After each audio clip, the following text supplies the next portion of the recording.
السلام عليكم ورحمة الله وبركاته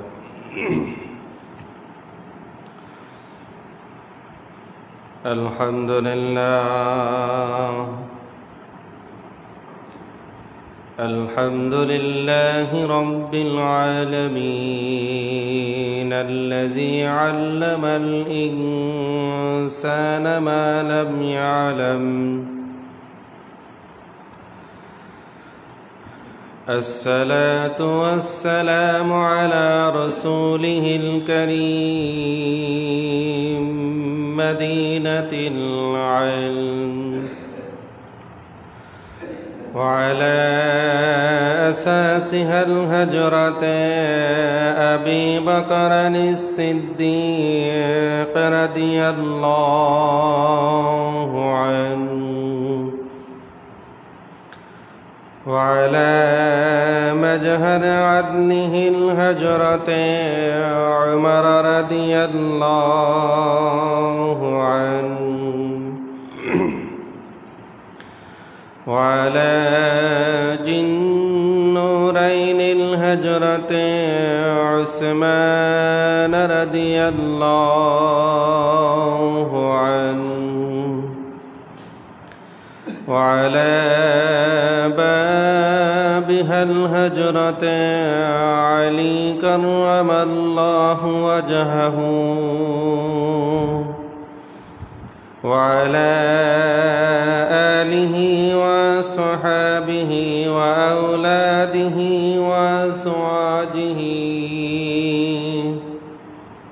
وذرياته وأهل بيته وأمته أجمعين برحمتك يا أرحم الراحمين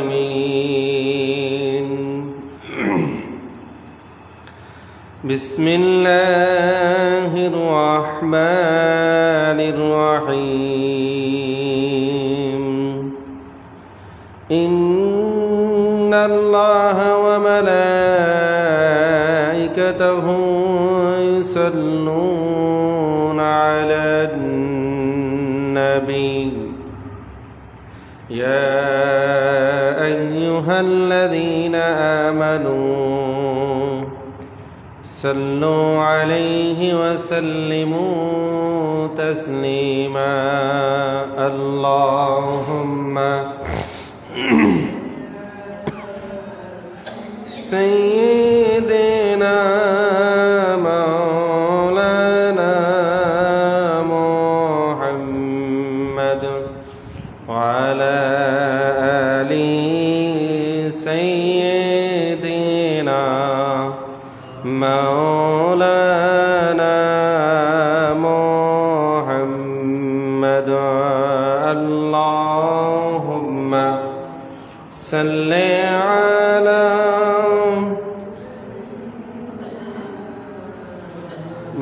مولانا محمد وعلى آل سيدنا مولانا محمد اللهم صل على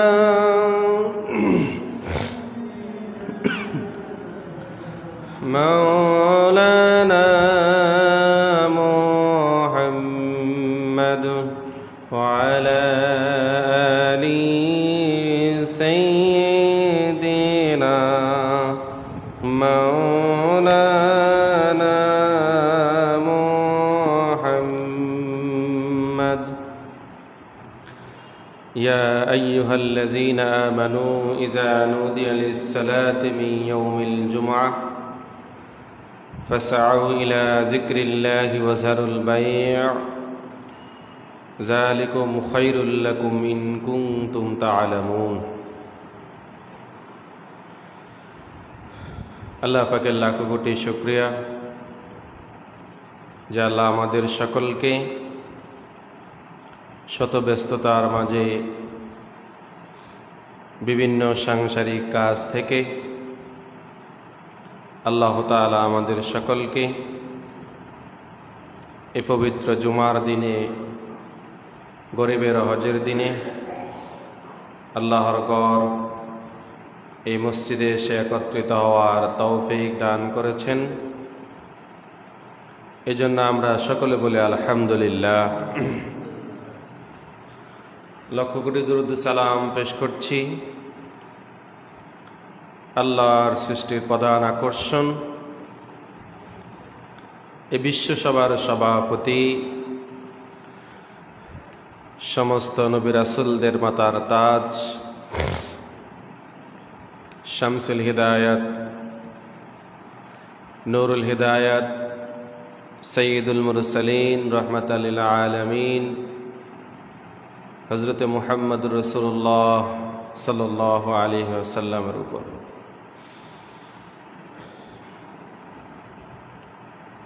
আমরা গত জুমার আগের জুমায় যে বিষয়টা নিয়ে আলোচনা করেছিলাম, সে বিষয়টা হলো জুমার দিনের ইতিহাস এবং জুমার দিনের নামকরণ সম্পর্কে। তো সে ধারাবাহিকতায় আজকেও আমরা এই জুমা নিয়ে আলোচনা করব। আজকে আমরা যে বিষয়টি নিয়ে আলোচনা করব সে বিষয়টা হলো জুমার দিনে মসজিদে আসার সুন্নত বা আদব এবং এই মসজিদে আসার গুরুত্ব। জুমার দিনে মসজিদে আসার আগে কি সুন্নতগুলো রয়েছে এবং জুমার দিনে মসজিদে আসার কি গুরুত্ব রয়েছে। যেহেতু আল্লাহ তাআলা পবিত্র কোরআন মাজিদে সূরা জুমার 9 নম্বর আয়াতে ইরশাদ করেছেন, ইয়া আইয়ুহাল্লাযীনা আমানু ইযা নুদিয়া লিস-সালাতি মিন ইয়াউমিল জুমআহ, যে ঈমানদারগণ, ইযা নুদিয়া লিস-সালাহ, যখন তোমাদেরকে জুমার দিনে মসজিদে আসার জন্য আহ্বান করা হয়, ডাকা হয়, মিন ইয়াউমিল জুমআহ, জুমার দিনে। এরপরে আল্লাহ বলতেছেন, ফাসআউ ইলা যিকরিল্লাহি ওয়া যারুল বাই', আর যখন তোমাদেরকে ডাকা হয় মসজিদে আসার জন্য, ফাসআউ, তোমরা ধাবিত হও, চলে আসো, ইলা যিকরিল্লাহ, আল্লাহ তাআলা জিকিরের দিকে কি চলে আসো, ওয়া যারুল বাই', এবং তোমরা তোমাদের বেচা কিনা, লেনদেন, ক্রয় বিক্রয়, আদান প্রদান যাহা কিছু আছে এই সবগুলাকে তোমরা বাদ দিয়ে, ছেড়ে দিয়ে তোমরা মসজিদের দিকে গমন করো। ওজারুল বাই, ব্যবসা বাণিজ্য, ব্যবসা বাণিজ্য সাথে সাথে বন্ধ, আজানের সাথে সাথে। কিসের সাথে? আজানের সাথে কি ব্যবসা বাণিজ্য কি বন্ধ জুমার দিনে। তো এই আয়াত থেকে আমরা আজকে তাফসীর ইবনে কাসির থেকে আমরা দেখব, এই আয়াতের ব্যাখ্যায় ইমামউদ্দিন ইবনে কাসির রহমাতুল্লাহ আলাইহি তিনি অনেকগুলো হাদিস এনেছেন। তিনি বলতেছেন এই তাফসীরের মধ্যে, তিনি সর্বপ্রথমে বলতেছেন এই আয়াতের ব্যাখ্যায়, জুমআ শব্দটি জমআ শব্দ থেকে মূলত উৎপন্ন। জমআ শব্দের অর্থ মানে হলো একত্রিত হওয়া। কি হওয়া? একত্রিত হওয়া। যেহেতু আমরা জুমার দিনে মসজিদে এসে কি হই? একত্রিত হই না? জুমার দিনে আমরা মসজিদে এসে কি হই? একত্রিত হই। এজন্য জুমাকে জমা বলা হয়, কেননা এই দিনে মুসলমানরা মসজিদে এসে কি হয়? একত্রিত হয়। এই দিনকে কেন জুমার দিন বলা হয়? আল্লাহ তাআলা সৃষ্টি জগৎ যে তিনি সৃষ্টি করলেন, সপ্তাহের সর্বশেষ যে জুমার দিন, এই জুমার দিনে তিনি এই সৃষ্টি জগৎকে তিনি সম্পূর্ণ করেছেন। আল্লাযী খালাকা সাবআ সামাওয়াতিন তিবাকা, যিনি আসমান এবং জমিন সৃষ্টি জগৎ যাহা কিছু আছে 7 দিনে সৃষ্টি করেছেন। কয় দিনে? 7 দিন। তিনি কি ইচ্ছা করলে কি 1 সেকেন্ডেই পারে না? কুন ফায়াকুন মালিক বলে আমরা কোরআন আয়াত, কুন ফায়াকুন। তো কেন? এটা হলো তিনি সৃষ্টির একটা ধারা। যখনই বললেন, আল্লাহ যখন বলে কুন, সাথে সাথে ফায়াকুন কি হয়ে যায়? হয়ে যায়। কিন্তু তিনি কেন বললেন আল্লাযী খালাকা, যিনি সৃষ্টি করেছেন, সাবআ সামাওয়াতিন তিবাকা, যিনি এই সমস্ত সৃষ্টি জগৎ সৃষ্টি করেছেন 7 দিনে। এই 7 দিনের সর্বশেষ যেদিন তিনি সৃষ্টি জগৎকে সম্পূর্ণ করলেন, সেই দিনটা হলো জুমার দিন। কোন দিন? সেই দিনটা কোন দিন? জুমার দিন। কথা বুঝেছেন এখন? এই আয়াতের ব্যাখ্যায় ইবনে কাসির রহমতুল্লাহ আলাইহি তিনি কয়েকটি বিষয় উল্লেখ করেছেন। এই জুমার দিনে আল্লাহ তাআলা হযরত আদম আলাইহিস সালামকে সৃষ্টি করেছেন। কাকে? আমাদের আদি পিতা হযরত আদম আলাইহিস সালামকে সৃষ্টি করেছেন কোন দিন? জুমার দিন। এবং আল্লাহ তাআলা এই জুমার দিনে হযরত আদম আলাইহিস সালামকে জান্নাত থেকে দুনিয়াতে পাঠাইছেন। কোন দিন?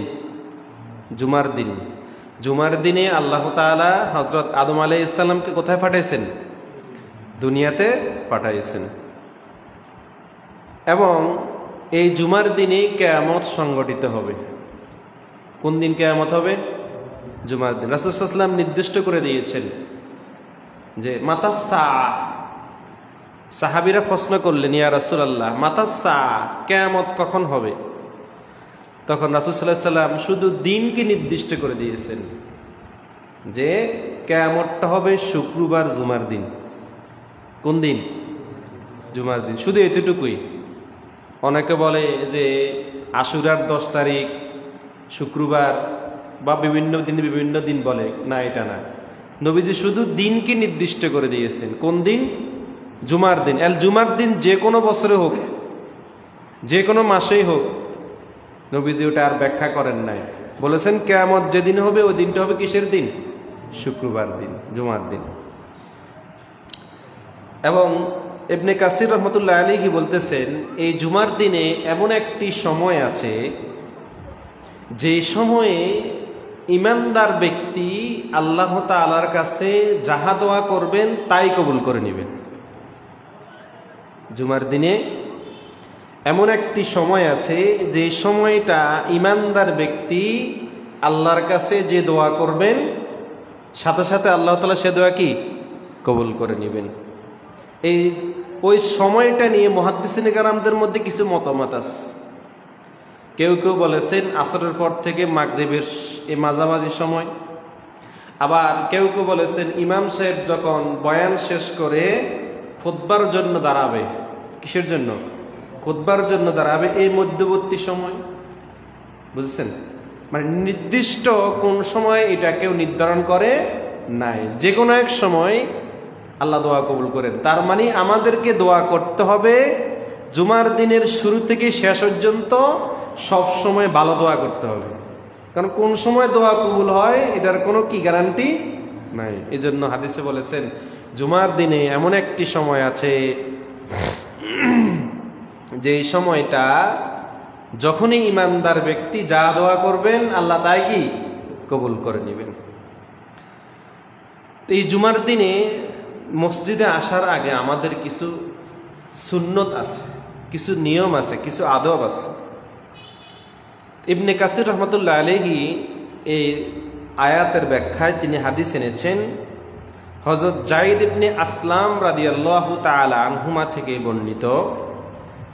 তিনি বলেছেন যে জুমার দিনে নামাজের আগে গোসল করা মুস্তাহাব।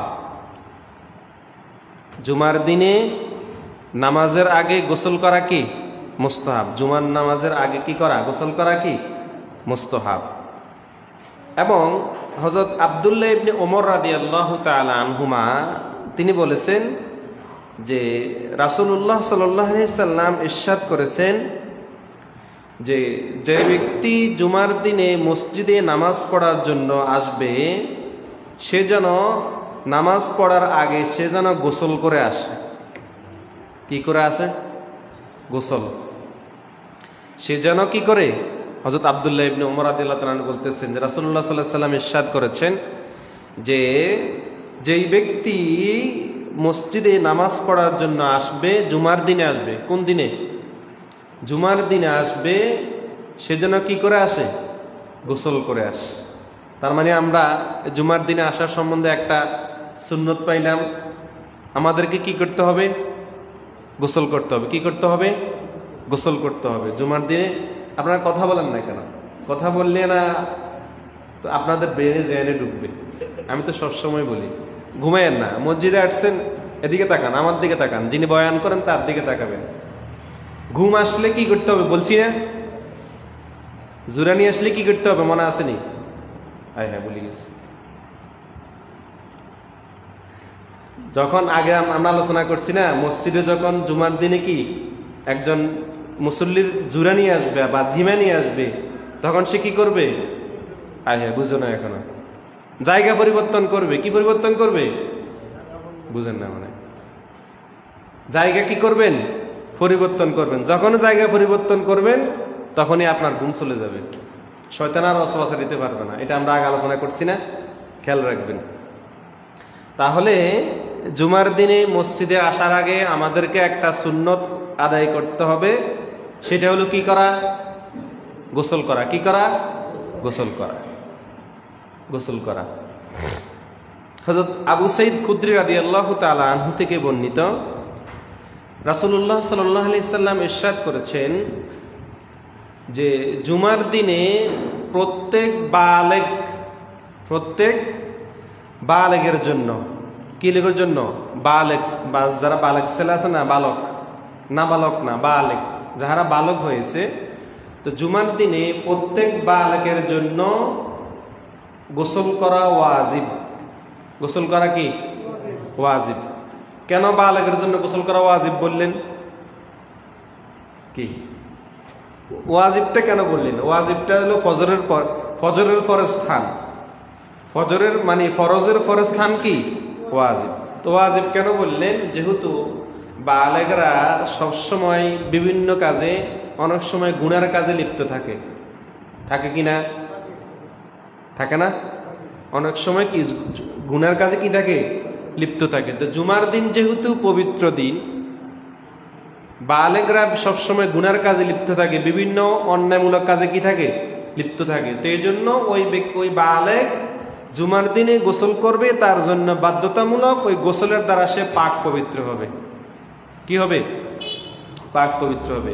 এই জন্য রাসূল সাল্লাল্লাহু আলাইহি সাল্লাম বলেছেন যে জুমার দিনে বালেগের জন্য, কাদের জন্য? বালেগের জন্য গোসল করা কি ওয়াজিব, বাধ্যতামূলক। গোসল করা কি বাধ্যতামূলক, এটা করতেই হবে।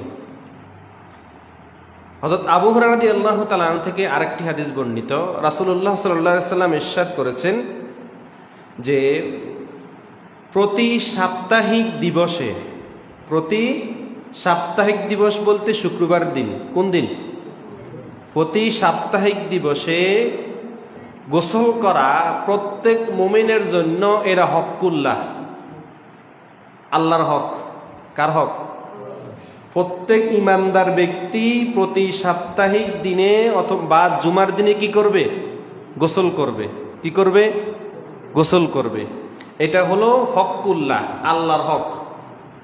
এইটা আল্লাহর হক, এটা আপনাকে অবশ্যই কি করতে হবে?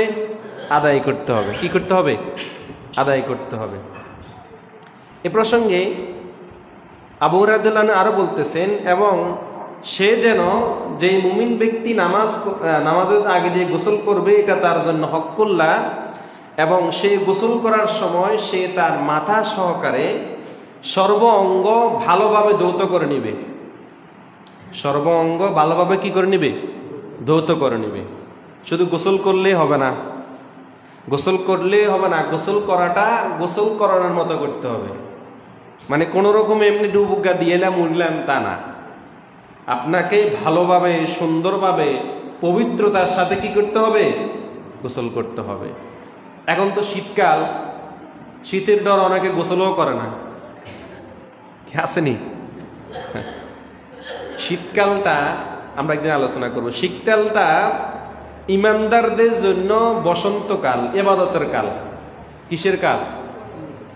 যেহেতু শীতকালটা ইবাদত করতে খুব মজা, শীতকাল ইবাদত করতে কি খুবই মজা, এবং এই শীতকালের ইবাদত আল্লাহ তাআলার কাছে সবচাইতে বেশি গ্রহণযোগ্য। কেন কেন? যেহেতু এই শীতকালে, শীতের সময়ে কনকনে শীত, ঠান্ডা, এখনো তো শীত শুরু হয় না, সামনে পৌষ মাঘ আসতেছে, আসতেছে না? শীতের ঠান্ডা মৌসুম। এই শীতের ঠান্ডা মৌসুমে কি কষ্ট, লেপের ভিতর থেকে কম্বল থেকে বাইরে হওয়াটা কি কষ্ট, কষ্ট না? কথা বলে না, নাকি আমি আমার কথা কইতেছি? কষ্ট না? এই কষ্টের ভিতরে উঠছেন, ওইটা ঠান্ডা বরফের মতো পানি দিয়ে কি করেন? অজু করি না? এই যে কষ্টটা করতেছেন, ঠান্ডা পানি দিয়ে অজু করতেছেন, এটা আমার আল্লাহ তাআলার কাছে সবচাইতে বেশি গ্রহণযোগ্য। যেহেতু বান্দা আমার ইবাদতের জন্য সে শীতের কোনো পরোয়া করে নাই, সে আমার ইবাদতের জন্য কনকনে শীতের ভিতরে হলেও সে কি করছে? ফরজ গোসল করেছে, অজু করেছে। কার ইবাদতের জন্য? আল্লাহর ইবাদতের জন্য। এই জন্য শীতকালের ইবাদতটা আল্লাহ তাআলার কাছে সবচাইতে বেশি গ্রহণযোগ্য। কথা বুঝেছেন এখন? এই এবার আসেন জুমার দিনের আদব সম্পর্কে আমরা আরেকটি হাদিস দেখব। হযরত জাবের রাদিয়াল্লাহু তাআলা আনহু থেকে বর্ণিত, রাসূলুল্লাহ সাল্লাল্লাহু আলাইহি সাল্লাম ইরশাদ করেছেন যে প্রত্যেক শুক্রবার জুমার দিনে মুমিনদের জন্য গোসল করা অপরিহার্য, বাধ্যতামূলক। কি মূলক? বাধ্যতামূলক, এটা করতেই হবে। প্রত্যেক জুমার দিনে, সাপ্তাহিক শুক্রবার জুমার দিনে সে কি করতে হবে? গোসল করতে হবে। এটা সুন্নত, আদব। এটা হলো জুমার দিনের মর্যাদা। কোন দিনের মর্যাদা? জুমার দিনের মর্যাদা। যেহেতু এই জুমার দিনে আল্লাহ তাআলা সৃষ্টি জগতের সর্বশেষ সৃষ্টি জগৎকে তিনি সম্পূর্ণ করেছেন কোন দিনে? জুমার দিনে। জুমার দিনে সৃষ্টি জগৎ কি করেছেন? সম্পূর্ণ করেছেন। জুমার দিনে আদম আলাইহিস সালামকে সৃষ্টি করেছেন। আমাদের আদি পিতা হযরত আদম আলাইহিস সালাম কোন দিন সৃষ্টি করেছেন? জুমার দিনে সৃষ্টি করেছেন। আবার জুমার দিনে যেহেতু কিয়ামত হবে, কি হবে? কিয়ামত হবে। জুমার দিন কি হবে? কিয়ামত হবে। তো কিয়ামত হবে, এই কিয়ামতের বিষয়টা মাথায় রেখে আপনাকে পাক পবিত্রতা ওইভাবে করতে হবে না? কথা বলে না। কোন মুহূর্তে কিয়ামত হয়ে যায় বলা যায়? নবীজি তো বলেছেন শুক্রবার কিয়ামত হবে। এখন কোন সময় নির্ধারণ করছেন, করে দিছে নাকি? যে জোহরের টাইমে, আসরের টাইমে বা মাগরিবের সময়, এরকম নির্ধারণ করে দিছে? শুক্রবার তো পুরা দিন 24 ঘন্টা। আগের দিন সূর্য অস্ত যাওয়ার পরে শুক্রবার রাত শুরু। রাত আগে আসে না? কথা বলে না। রাত কি আগে আসে না? রাত আগে আসে। তো যেই দিন বৃহস্পতিবারের সূর্য ডুবে যায়, যখনই সূর্য ডুবে যায় তখনই কি হয়? শুক্রবার রাত শুরু হয়। তো শুক্রবারের রাত, এখন দিন চলতেছে আজকে সন্ধ্যা পর্যন্ত। এই হতে হইতে পারে কিছুক্ষণ পরে সেকেন্ডের ভিতরে কিয়ামত হয়ে যেতে পারে, নাকি? সেকেন্ডের ভিতরে কিয়ামত হতে পারে না? ইসরাফিলের বাসি আপনার সিংহা ফুকের সাথে কিয়ামত হয়ে যাবে, তছনছ হয়ে যাবে, বলতেও পারবেন না কিয়ামত এমন ভাবে হবে, বলা যাবে? এই জন্য কেন শুক্রবারে আপনাকে গোসলের এত মর্যাদা? মুহাদ্দিসিনে কেরাম বলতেছেন যে কখন কিয়ামত হয়ে যায় বলা কি যায় না। এই জন্য আপনাকে কি করতে হবে? পাক পবিত্র অবস্থায় থাকতে হবে। কথা বুঝেছেন এখন? এবার আসেন শুক্রবার দিনে গোসল করাটা রাসূল সাল্লাল্লাহু আলাইহি ওয়াসাল্লামের একটি হাদিসে এসেছে যে তোমরা শুক্রবার দিনে গোসলটা এমন ভাবে করবে যেন ফরজ গোসলের মতো। কি গোসলের মতো? ফরজ গোসল তো বুঝেন, ফরজ গোসল করতে হলে শরীরের কোনো অঙ্গ প্রত্যঙ্গ যত কি শুকনা না থাকে, শরীরের একটা পশম যদি শুকনা থাকে, শরীরের একটা পশম যদি কি থাকে, শুকনা থাকে, তাহলে আপনার ফরজ গোসল হবে না। প্রত্যেকটা অঙ্গ প্রত্যঙ্গ আপনার ফরজ গোসলে ভিজতেই হবে। এই জন্য রাসূল সাল্লাল্লাহু আলাইহি ওয়াসাল্লাম বলেছেন, তোমরা শুক্রবার দিনে গোসলটা এইভাবে করো যেন ফরজ গোসল যেভাবে করো ওইভাবে করো। শুক্রবার দিনের সুন্নত। আরেকটি সুন্নত হলো কি, শুক্রবার দিনে মসজিদে আসার আরেকটি সুন্নত হলো মেসওয়াক করে আসতে হবে। কি করে আসতে হবে? মেসওয়াক। গোসলের আগে কি করবেন? মেসওয়াক করবেন। এটা শুক্রবার দিনে একটা সুন্নত। মসজিদে আসার আগে, মসজিদে আসার পজিশন, তাকে কি বলে? প্রস্তুতি। মসজিদে আসার প্রস্তুতি নেবেন, গোসল করবেন। গোসল আগে কি করবেন? ব্রাশ না, ব্রাশ করা কি সুন্নত নাকি? এখন আমরা যে ব্যাকে ব্রাশ করেন, যে মেসওয়াক কজনের কাছে আছে? বুঝেন না মনে হয় কথা। মেসওয়াক তো নাই, আমরা কত হতবাগা দুর্বাগা।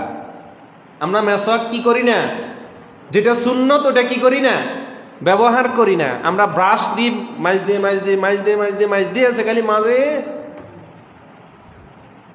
হ্যাঁ, দাঁত পরিষ্কার হবে, ভালো কথা, ব্রাশ করেন। ব্রাশ না করেন, না করতে বলি নাই। ব্রাশ যে আপনি করতেছেন এটা না মানে করেন না এটা বলতেছি না, করবেন, কিন্তু ব্রাশের চেয়ে গুরুত্ব দিবেন কোনটাকে? মেসওয়াক গুরুত্ব দিবেন। মেসওয়াক করা রাসূলুল্লাহ সাল্লাল্লাহু আলাইহি ওয়াসাল্লামের সুন্নত। এবং জুমার দিনে, বিশেষ করে জুমার দিনে শুক্রবারে গোসল করার আগে কি করবেন? মেসওয়াক করে নেবেন। হাদিস শরীফে আসছে যে জুমার দিনে আপনার, শুধু এমনি হাদিসে আসছে, কেউ যদি মেসওয়াক করে, কি করে? কেউ যদি মেসওয়াক করে 2 রাকাত নামাজ আদায় করে। কয় রাকাত? একবার মেসওয়াক করলো, মেসওয়াক করার ডান দিক থেকে এভাবে একবার দিবেন, আবার দিকে আবার দিকে। কেউ যদি মেসওয়াক করে 2 রাকাত নামাজ আদায় করে, আল্লাহ তাআলা তাকে এই 2 রাকাতে 120 রাকাতের সওয়াব দিয়ে দিবেন। মেসওয়াকের এত ফজিলত, কথা বুঝেছেন? এখন মেসওয়াক করতে হবে, চেষ্টা করবেন যাতে কি করা? মেসওয়াক করা। এবার আসেন ইবনে কাসির রহমতুল্লাহ আলাইহি এই আয়াতের ব্যাখ্যায়, তাফসির ইবনে কাসিরের মধ্যে তিনি আরেকটি হাদিস এনেছেন, যে তিনি বলতেছেন, হযরত আওস রাদিয়াল্লাহু তাআলা আনহু থেকে বর্ণিত, রাসূলুল্লাহ সাল্লাল্লাহু আলাইহি ওয়াসাল্লাম ইরশাদ করেছেন, যেই ব্যক্তি শুক্রবার দিন ভালোভাবে পরিচ্ছন্ন হয়ে গোসল করবে, কি করবে? গোসল করবে।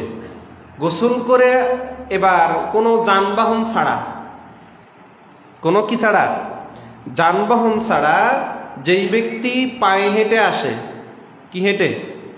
শুক্রবার দিন গোসল করবেন। আগে কি করবেন? গোসল করবেন। গোসল করার পরে এবার কি আসবেন? পায়ে হেঁটে। যথাসম্ভব চেষ্টা করবেন কি হাঁটার জন্য?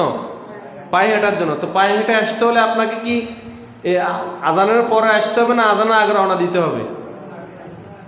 এই জন্যই তো আল্লাহ বলেছেন, ইজা নুদিয়া লিস-সালাতি মিন ইয়াউমিল জুমআতি ফাসআউ ইলা যিকরিল্লাহি ওয়া যারুল বাই'। যখনই আজান দেওয়া হবে জুমার জন্য, গত জুমা আমরা জুমার আলোচনা করছি না, যখনই আজান দেওয়া হবে তখন বেচা কিনা কি? আজানের সাথে সাথে, আজানের সাথে সাথে বেচা কিনা কি? এবার মসজিদে আসার জন্য প্রস্তুতি নিতে হবে। আর ব্যবসা বাণিজ্য হারাম করা সম্পূর্ণ হারাম। শুধু এই আয়াতটা জুমার দিনের জন্য খাস, প্লাস 5 ওয়াক্ত নামাজের জন্য আয়াতের বিধান। তার মানে আপনাকে 5 ওয়াক্ত নামাজও যখন আজান দিবে তখনও আপনি আজানের সাথে সাথে কি করবেন? ব্যবসা বাণিজ্য বন্ধ করে দিবেন, এবং জুমার দিন তো করবেনই। তেজন্য রাসূল সাল্লাল্লাহু আলাইহি ওয়াসাল্লাম বলেছেন, শুক্রবার দিন জুমার দিনে কি করবে? গোসল করবে। কি করবে? গোসল করবে। গোসল করার পর সে কি করবে? পায়ে হেঁটে আসবে। পায়ে হেঁটে আসবে। পায়ে হেঁটে আসার পরে সে ইমাম সাহেবের সামনে বসবে। ইমাম সাহেবের সামনে বসার পরে এবার ইমাম সাহেবের সে বয়ান শুনবে। কি শুনবে? বয়ান শুনবে। বয়ান শোনার পর আবার খুতবা শুনবে। কি শুনবে? খুতবা শুনবে। এই যে খুতবাটা শুনবে সে মনোযোগ সহকারে শুনবে। কি যোগ সহকারে? মনোযোগ সহকারে শুনবে। আমরা আগে অনেক আলোচনা করেছি, খুতবার সময় কথাও বলা যাবে না, নামাজ পড়াও কি যাবে না। ইমাম সাহেবের খুতবা কি করতে হবে? শুনতে হবে। এটা ওয়াজিব। এটা কি ওয়াজিব। তো এই যে মনোযোগ সহকারে গোসল করলো, গোসল করার পর পায়ে হেঁটে আসলো, পায়ে হেঁটে আসার পরে ইমাম সাহেবের প্রথম বয়ান শুনলো, বয়ান শোনার পরে কি করলো? খুতবা শুনলো। কি শুনলো? খুতবা শুনলো। আল্লাহ সাল্লাল্লাহু আলাইহি সাল্লাম বলতেছেন, তার এই যে পায়ে হেঁটে কদম দিয়ে আসলো, পায়ে কদম দিয়ে আসছি না, এই যে সে পায়ে হেসে কদম দিয়ে আসলো, প্রতি কদমে আল্লাহ তাআলা তাকে 1 বছরের নফল রোজার সওয়াব দিয়ে দিবেন। এবং নবীজি এটা বলে আবার ক্ষান্ত হন নাই, তিনি বলতেছেন আল্লাহ তাআলা এই যে নফল রোজা এবং প্রতি বছর এই প্রতি কদমে আল্লাহ তাআলা নফল রোজার সওয়াব এবং ইবাদতের সওয়াব দিয়ে দিবেন। নফল ইবাদত কি? নফল ইবাদত। তাহলে আপনাকে কি করতে হবে? কিছু করতে হবে না, সহজ। গোসল করলেন, গোসল করার পর এবার কি করলেন? পায়ে হেঁটে আসলেন। এবার বলবেন হুজুর বাড়ি তো অনেক দূরে। এখন আপনি যে বললেন, হাদিসে যে বলছে, নবীজি যে বলছে পায়ে হেঁটে আসার জন্য, তা আমরা তো অনেক দূরে, পায়ে হেঁটে আসতে আসতে অনেক দূরের পথ, কিভাবে আসবো? মুহাদ্দিসিনে কেরাম বলতেছেন যে আপনি যদি এই হাদিসকে অনুসারে বাড়ি থেকে নিয়ত করে বাইর হন, কি করে? সবকিছুর আমল কিসের উপর নির্ভর? ইন্নামাল আমালু বিন্নিয়াত, সমস্ত আমল নিয়তের উপর নির্ভর। আপনি যদি বাড়ি থেকে বের হয়ে আসেন, নিয়ত করে আসেন, এই হাদিসকে অনুসরণ করে আপনি যানবাহনে আসেন, এই যানবাহনে আসাটাও আল্লাহ তাআলা আপনার প্রতি কদম হিসাব করে নিবে।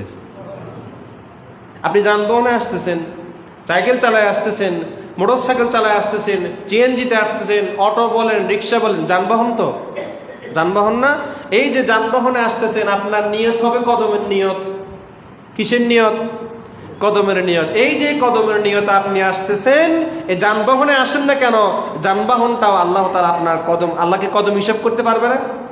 কথা বলে না। আল্লাহ কদম হিসাব করতে পারবে না? পারবে। এই যানবাহনে আসাটাও আল্লাহ তাআলা আপনার কদম হিসাব করে নেবে।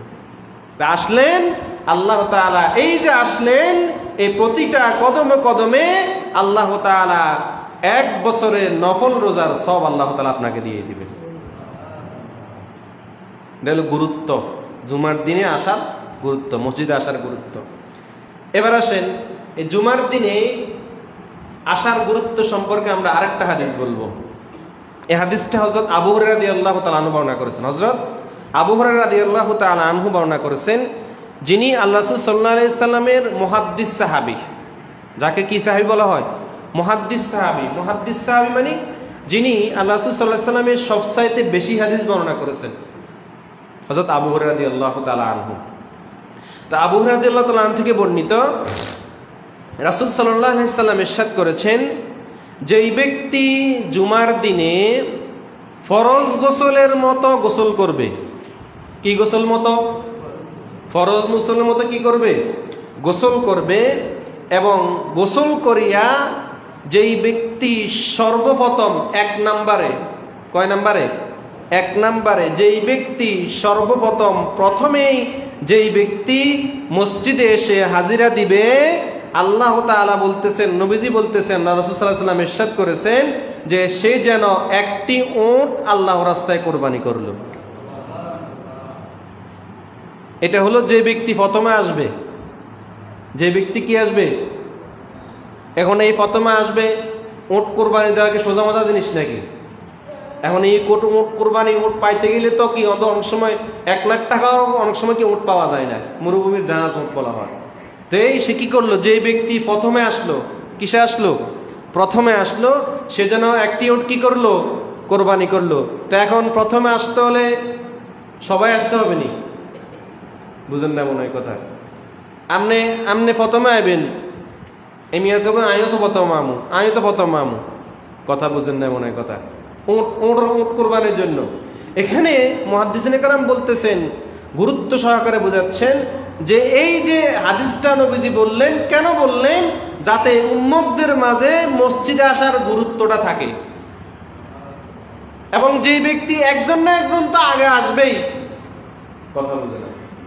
একজন না একজন কি আগে ঢুকবে না?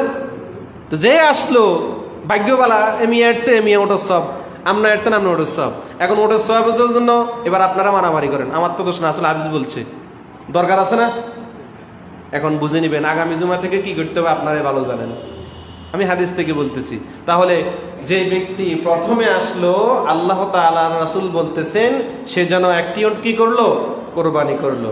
এরপরে যেই ব্যক্তি দ্বিতীয় নাম্বার আসলো, সে যেন একটি গরু কোরবানি করলো।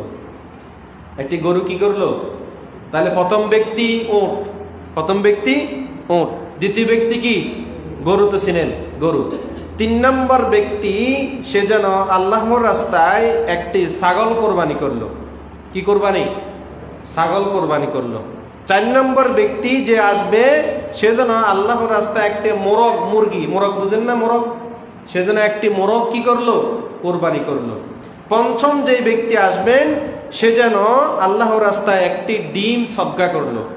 ডিম, ডিম তো বুঝেন, ডিম সদকা করলো। এরপরে এই যে সে আসলো, আসার পরে অথবা যখন ইমাম সাহেব এর বয়ান শোনার পরে, বয়ান শুনলো, বয়ান কি করলো? শুনলো। এই যে আপনি যে আসলেন, হাদিস শরীফে আসছে ওই একজন ফেরেশতা, যে আমাদের এখানে দুইটা দরজা, কয়টা দরজা? দুইটা দরজা। তো ফেরেশতারা এভাবে দরজার মুখে দাঁড়ায় থাকে, দরজার মুখে কি থাকে? দাঁড়িয়ে থাকে।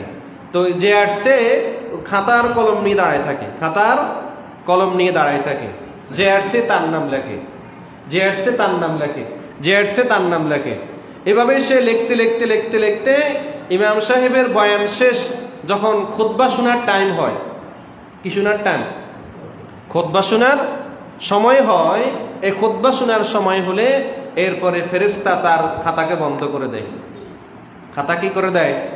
বন্ধ করে দেয়। তার মানে খুতবার আগ পর্যন্ত যারা আসবে, খুতবার আগ পর্যন্ত যারা আসবে তাদের নাম ফেরেশতার খাতায় লিপিবদ্ধ হবে। তাদের নাম ফেরেশতার খাতায় কি হবে? লিপিবদ্ধ হবে। আর খুতবার পরে যারা আসবে, যখন ইমাম সাহেব খুতবার জন্য দাঁড়ায় গেছেন, এখনো খুতবা শুরু করেন নাই, খুতবা কি এখনো শুরু করেন না, হাদিস শরীফে আসছে যখনই ইমাম সাহেব খুতবা শুরু করবেন তখন সাথে সাথে ফেরেশতাও খাতা বন্ধ করে দিয়ে ইমাম সাহেবের খুতবা শোনার জন্য বসে যায়। ইমাম সাহেবের খুতবা শোনার জন্য কি বসে যায়। এই যে বসে গেলেন, এই খুতবা চলা অবস্থায় বা যারা আসলো তাদের নাম আর খাতার মধ্যে আসেনি, এরকম অনেকে আসেনি। প্রথম খুতবাও শেষ, দ্বিতীয় খুতবাও শেষ, একামতের সময় দৌড়াদৌড়ি করি কি দৌড়াদৌড়ি কি নামাজ পড়লে আইনি, হতভাগা আমরা, কপাল পোড়া।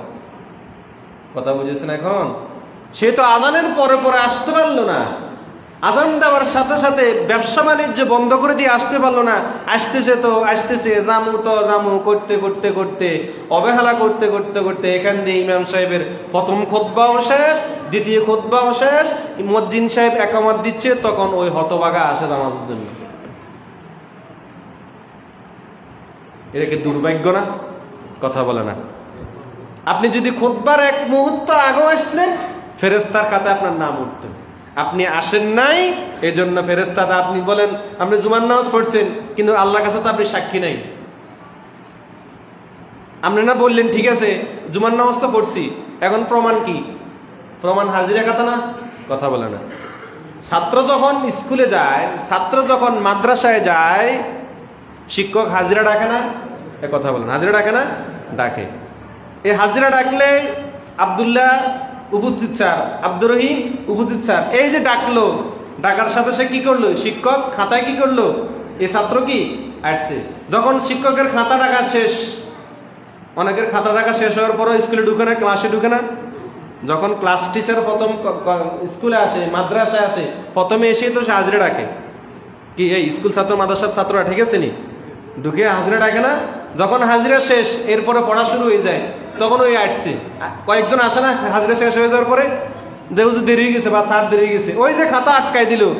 এই যে সারাদিন ক্লাস করছি ঠিকই, কিন্তু আজকে মাদ্রাসা সে কি অনুপস্থিত, যেহেতু তার হাজিরা খাতায় তার নাম উঠে নাই। আপনি মসজিদে আসেন না কেন, জুমার নামাজ পড়েন না কেন, খুতবার পরে আসবেন, এই আশা আপনার আল্লাহ তাআলার কাছে সাক্ষী হবে না। কারণ খাতা তো আগেই কি বন্ধ। এজন্য কে চেষ্টা করতে হবে খুতবার আগেও মসজিদে আসা। খুতবার আগে কি আসা? মসজিদে আসা। ইমাম সাহেবের বয়ান শোনা। ইমাম সাহেবের কি শোনা? বয়ান শোনা। কথা বুঝেছেন এখন? এবার আসেন এই জুমার দিনের সুন্নত সম্পর্কে, আদব সম্পর্কে আমরা আরেকটি হাদিস বলবো।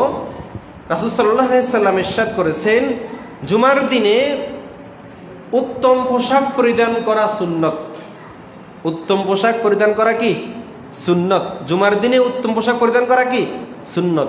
আল্লাহ রাসূল সাল্লাল্লাহু আলাইহি সাল্লাম একদিন জুমার নামাজের জন্য খুতবা দাঁড়ালেন, জামাতের জন্য দাঁড়ালেন, নামাজ বয়ান করবেন। এই অবস্থায় তিনি বললেন, তোমাদের কি হলো?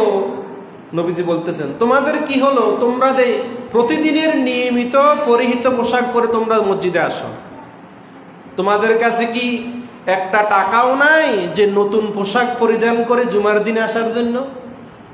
বুঝেন না মনে হয় কথা? তাহলে উত্তম পোশাক, মুহাদ্দিসিনে কেরাম বলতেছেন, হযরত রাসূল সাল্লাল্লাহু আলাইহি সাল্লাম আব্দুল্লাহ ইবনে সালাম রাদিয়াল্লাহু তাআলা থেকে বর্ণিত হাদিসটা এভাবে আসছে যে তোমাদের কি কোনো ক্ষতি হচ্ছে যে তোমরা প্রতিদিনের নিয়মিত, প্রতিদিন জামা, যে জামা আমরা কি পড়ি, ওই জামা করে তোমরা জুমার দিনে আসতেছ, তোমরা কি পারো না জুমার দিন নতুন পোশাক কিনতে? তার মানে জুমার দিনে কারো যদি নতুন পোশাক কেনার ক্ষমতা না থাকে, জুমার দিনে যদি কারো যদি নতুন পোশাক কি থাকে, ক্ষমতা কিনার না থাকে, সামর্থ্য না থাকে, মুহাদ্দিসিনে কেরাম বলতেছেন তাহলে আপনি যে ওই যে প্রতিদিন যে জামা পরতেছেন, পোশাক পরতেছেন, ওই পোশাকের মধ্যে সবচাইতে দামি পোশাক যেটা, বুঝুন না মনে হয় কথা, সবচাইতে দামি পোশাক আপনার কাছে যেটা মনে হয়, সবচাইতে উত্তম পোশাক আপনার কাছে যেটা কি মনে হয়, ওই পোশাকটা আপনি পরে জুমার দিনে মসজিদে আসবেন। এটা হলো উত্তম পোশাক। উত্তম পোশাক তার মানে আমাদেরকে গোসল করতে হবে, গোসল করার আগে মেসওয়াক করতে হবে, মেসওয়াক করার পরে এভাবে কি করতে হবে? উত্তম পোশাক পরিধান করতে হবে। পরিধান করার পরে এরপরে খুশবু, খুশবু মানে আতর, খুশবু মানে কি আতর, আতর ব্যবহার করা সুন্নত। আতর ব্যবহার করা কি সুন্নত। এটা খুশবু পুরুষদের জন্য। কাদের জন্য? পুরুষদের জন্য। মহিলাদের জন্য নাজায়েজ। মহিলারা আতর সুগন্ধি ব্যবহার করতে পারবে না। পুরুষদের জন্য আতর সুগন্ধি ব্যবহার করা কি সুন্নত। বিশেষ করে জুমার দিনে নামাজ পড়তে আসার জন্য কি করবেন? আতর খুশবু লাগাই আসবেন। আতর তো এখন আমরা সহজে পাওয়া যায়। এটা আতর কি করলেন, কিনলেন, এটা তো অনেক সময় কয়েক মাসও চলে যায়, হালকা একটু লাগাই দিলেন, পরিষ্কার পরিচ্ছন্নতা। কথা বুঝেছেন এখন? এজন্য আল্লাহ রাসূল সাল্লাল্লাহু আলাইহি ওয়াসাল্লাম ইরশাদ করেছেন যে যেই ব্যক্তি জুমার দিনে গোসল করলো, কি করলো? গোসল করলো। গোসল করার পর যদি তার খুশবু ব্যবহারের সামর্থ্য থাকে, খুশবু মানে আতর, আতর ব্যবহার কি থাকে? সামর্থ্য থাকে। এখন আতর ব্যবহারের সামর্থ্য কি আমাদের আছে না? ৬০-৭০ টাকা দিয়ে একটা আতর কেনার সামর্থ্য কি আমাদের নাই? অবশ্যই আছে। তো নবীজি বলতেছেন গোসল করার পরে সে কি করলো? আতর খুশবু ব্যবহার করলো। খুশবু ব্যবহার করার পরে এবার সে পরিষ্কার পরিচ্ছন্ন কাপড় পরলো, উত্তম পোশাক, পরিষ্কার পরিচ্ছন্ন কি করলো? কাপড় পরলো, উত্তম পোশাক পরিধান করলো। অতঃপর সে মসজিদে আসলো। কি আসলো? মসজিদে এসে, মসজিদে আসার পরে আসার পথে সে কাউকে কষ্ট দেয় নাই। আমরা আগে আলোচনা করেছিলাম মসজিদে আগমন করতে হলে পথের এক সাইড দিয়ে কি আসতে হবে, আসার পথে যাতে কেউ যদি কষ্ট না পায় এভাবে আসতে হবে। বলছি না, আলোচনা করছি না? এটা এখন জুমার দিনের মধ্যে এটা আলোচনা আসছে। আপনি আসতেছেন, আসার পথে আপনার দ্বারা যেন কারো কষ্ট না হয়, কারো কষ্ট কি না হয়। এবার সে কষ্ট দিল না, কষ্ট না দিয়ে সে ইমাম সাহেবের সামনে এসে বসলো। জুমার দিনের কথা বলতেছি। ইমাম সাহেবের সামনে এসে বসলো। এই সামনে এসে বসার পর সে খুতবা শুনলো। কি শুনবো? আগে তো বয়ান, খুতবার আগে কি বয়ান। সে বয়ান শুনলো। বয়ান শোনার পর সে কি শুনলো? খুতবা শুনলো। এই যে কাজটা করলো, খুতবা শেষ করে সে নামাজ পড়লো। কি পড়লো? নামাজ পড়লো। আল্লাহ রাসূল সাল্লাল্লাহু আলাইহি ওয়াসাল্লাম বলতেছেন এই জুমা থেকে তার আগামী পরবর্তী জুমার মধ্যবর্তী যে সগীরা গুনাহ আছে, ওই যে আমলটা করলো আজকে এই দিনে, ওই সগীরা গুনার কাফফারা হয়ে যাবে। বুঝেন না মনে হয় হাদিস? আবার বলতেছি, গোসল করলেন, কি করলেন? গোসল করলেন। গোসল করার পরে খুশবু ব্যবহার করলেন। খুশবু ব্যবহার করে উত্তম পোশাক কি করলেন? পরিধান করলেন। উত্তম পোশাক পরিধান করার পরে মসজিদে আসলেন। আসার পথে কাউকে কষ্ট দেওয়া যাবে না, কষ্ট দিলেন না। কষ্ট না দিয়া ইমাম সাহেবের সামনে এসে বসলেন। ইমাম সাহেবের সামনে এসে কি বসলেন? বয়ান শুনলেন, খুতবা শুনলেন। খুতবা শোনার পরে কি করলেন? নামাজ আদায় করলেন। কি আদায় করলেন? নামাজ আদায় করলেন। এই যে আমলটা করলেন, এই জুমাটা থেকে আগামী পরবর্তী জুমা, সামনের জুমার যে মধ্যবর্তী সময়, এই মধ্যবর্তী সময়ের সগীরা গুনাহ আপনার জন্য কাফফারা হয়ে যাবে। মানে এই আমলটা আপনার আগামী জুমার মধ্যে যে সগীরা গুনাহ আপনি করবেন, কি গুনাহ? সগীরা গুনাহ, ছোট গুনাহ, ছোট গুনাহ, বড় গুনাহ না, কবিরা গুনাহ না। কবিরা গুনাহ তওবা ছাড়া কবুল হয় না। কবিরা গুনাহ তওবা ছাড়া কি হয় না? কবুল হয় না। যেমন কেউ যদি শিরক করে, আল্লাহর সাথে কাউকে কি করে? শিরক করে। কেউ যদি কুফরি করে, কেউ যদি কি করে? কুফরি করে। এরকম আরো অনেকগুলো আছে। এই যে বড় গুনাহগুলো আছে, এগুলা তওবা ছাড়া আল্লাহ কি করেন না? মাফ করেন না। আর ছোট সগীরা গুনাহ অনেক সময় অনিচ্ছাকৃত সত্ত্বে কুদৃষ্টি হয়ে যায়, জিনা হয়ে যায়, অনিচ্ছা সত্ত্বেও বেগানা মহিলার দিকে আপনার চোখ চলে যায়। আর অসংখ্য সগীরা ছোট ছোট গুনাহগুলো আছে, এই গুনাহগুলার কাফফারা, এই গুনাহগুলার কি কাফফারা হলো এই আমলটা। কথা বুঝেছেন? এখন সর্বশেষ ইবনে কাসির রহমতুল্লাহ আলাইহি এই হাদিসের ব্যাখ্যায় তিনি আরেকটি হাদিস এনেছেন। হাদিসটা বলে আমি শেষ করে দিব। তিনি বলতেছেন, রাসূলুল্লাহ সাল্লাল্লাহু আলাইহি সাল্লাম ইরশাদ করেছেন, জুমার নামাজটা স্বাধীন ব্যক্তির জন্য। কোন ব্যক্তির জন্য? পরাধীন, মানে সে কারো আন্ডারে নাই, কোনো মনিবের আন্ডারে কি সে নাই, স্বাধীন। স্বাধীন স্বাধীন তো আমরা বুঝি, সে পরাধীন। কারণ মনিবের যে এমন অবাধ্য মনিব তো এখন আমাদের দেশেও না, আশা করি, যে মনিব জুমার নামাজ পড়ার জন্য বাধা দেয়, এরকম তো মনে হয় কি আছে, অনেক জায়গাতে আছে, অনেক জায়গায় কি আছে, মানে চাকরকে মালিক নামাজ পড়ার জন্য কি দেয় না, এরকম আছে না? অনেক জায়গায় আছে। তো এরকম ওই চাকর, ওই কৃতদাস, ওই ব্যক্তি যে স্বাধীন, সে কারো পরাধীন নাই, ওই ব্যক্তির জন্য জুমার নামাজ ফরজে কিফায়া। জুমার নামাজ কি ফরজে কিফায়া, সে পড়তেই হবে। আর পাশাপাশি যেই ব্যক্তি আপনার কি বলে নাবালক, নাবালকের জন্য জুমার নামাজ কি বাধ্যতামূলক না, নামাজের জন্য জুমার নামাজ ফরজ না।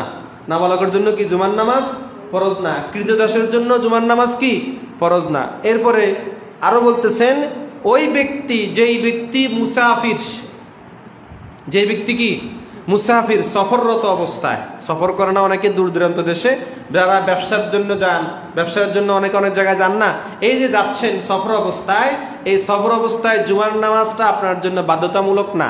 যেহেতু সফর অবস্থাতে আল্লাহ নামাজে কসর করে দিচ্ছেন। ফরজ নামাজ কয় রাকাত পড়তে হবে? কসর 4 রাকাত নামাজ কয় রাকাত পড়তে হবে? 2 রাকাত। এবং কসর অবস্থায় রোজা রাখাটাও আপনার জন্য ইচ্ছাধীন, যেহেতু সফরটা অনেক কষ্টের সফর। কিন্তু আমার বাংলাদেশের যে সফর, এই সফরে কি কষ্ট আসেনি? কথা বলে না। এই সফরের তুলনা দিয়ে আপনি রোজা বাদ দিতে নাইতেন না, কারণ আপনার তো কোনো কষ্ট নাই। বস এসি গাড়িতে উঠছেন, এক ঘুম দিছেন, এক ঘুমে ঢাকা টু বরিশাল। কথা কনা নাকি মিশে কথা কইছি? সোনাপুর থেকে উঠছেন, এক ঘুমে রোজা অবস্থা, রমজান মানুষের সফর করে না, এক ঘুম দিছেন, এক ঘুমে বাস কোনায় ঢাকা। এই যে 5-6 ঘন্টার সফরে, এই সফরে যে আপনি রোজা বাদ দিতে পারবেন এই সুযোগ নাই। তখনকার সময় মরুভূমির সফর, বালুময়, কত কষ্টের জায়গা। তখন ওই অবস্থায় কেউ যদি ইচ্ছা করে রোজা ইচ্ছা করলে রাখতেও পারতো, না রাখলেও কোনো কি, সে পরবর্তীতে কি করতে হবে? কাজা আদায় করে নিতে হবে। এই জন্য কেউ যদি সফরে থাকে, সফর অবস্থায় তার জন্য জুমার নামাজ ফরজ নয়। কথা বুঝেছেন এখন? এবং পাশাপাশি যেই ব্যক্তি এতই অসুস্থ, যে অসুস্থতার কারণে সে জুমার নামাজ মসজিদে আসার সুযোগ কি হয় নাই, এমন ব্যক্তি অসুস্থ, যে অসুস্থতার কারণে সে বাড়ি থেকে আসা সম্ভব হচ্ছে না, সে জুমার নামাজ পড়ার জন্য আসা সম্ভব হচ্ছে না, ওই ব্যক্তির জন্য জুমার নামাজ কি নয়? ফরজ নয়। তবে সে জোহরের নামাজ বাড়িতে আদায় করবে। কি নামাজ? জুমার নামাজে আল্লাহ আপনার মাফ করে দিয়েছি বুঝলাম, অসুখের কারণে, কি হেলে কি জোহরের নামাজ বাদ দিবেন নাকি? জোহরের নামাজ বাড়িতে কি করবেন? আদায় করে নেব। কথা বুঝেছেন? এখন আজকে এতটুকু। আল্লাহ তাআলা আমাদের সকলকে যেন আজকে এই যে জুমার ফজিলত এবং গুরুত্ব, এই যে আদবগুলা বললাম, সুন্নতগুলা বললাম, আমাদের সকলকে যেন আগামী থেকে এই আমলগুলো করার তৌফিক দান করেন। সকলে বলুন আমিন। যারা সুন্নত পড়েন নাই তারা সুন্নত পড়েন।